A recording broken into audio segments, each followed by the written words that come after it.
రాజాఘాట్, మానస్ సరోవర్ ఘాట్ ఇక్కడ కనిపిస్తుంది కదా, మానస్ సరోవర్ ఘాట్. ఇది నారద్ ఘాట్. ఇట్లా మనకి మొత్తం 84 ఘాట్స్ ఉంటాయి. ఇక్కడ నుంచి అక్కడ వరకు మనకి ఇంకో అక్కడ వరకు ఘాట్స్ ఉంటాయి. ఒక్కొక్క ఘాట్ కి ఒక్కొక్క ప్రత్యేకత ఉంటది. మెయిన్ గా అయితే నేను మెయిన్ ఘాట్స్ అన్ని మీకు చూపిస్తాను, వాటి ప్రత్యేకత కూడా నేను మీకు చెప్తాను. ఇక్కడ చూడండి బోట్.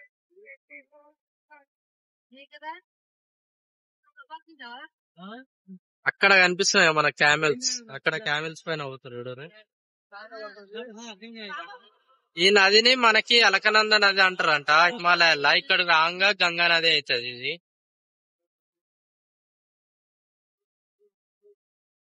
ఇక్కడ కనిపిస్తుంది కదా చౌకీ ఘాట్ అంట, చౌకీ ఘాట్.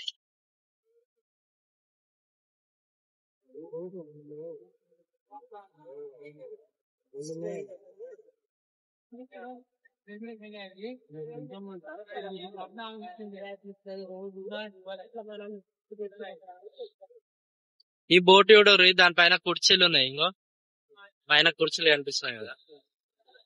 ఏంటంటే కింద కూర్చొని పోలేని వాళ్ళు లగ్జరీగా అయితే అట్లా పోవచ్చు.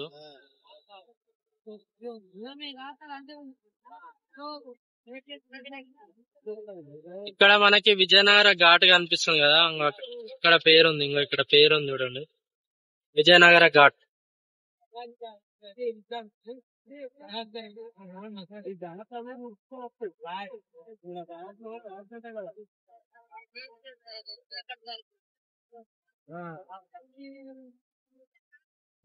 మనకి ఇక్కడ కనిపిస్తుంది కదా హరిశ్చంద్ర ఘాట్. ఇక్కడ చెది కాలుతుంటది, ఇక్కడ శవాలు కాలుస్తుంటారు. మనకి అక్కడ రెడీ చేస్తారు చూడండి, ఇక్కడ శవాలు కాలుస్తారు.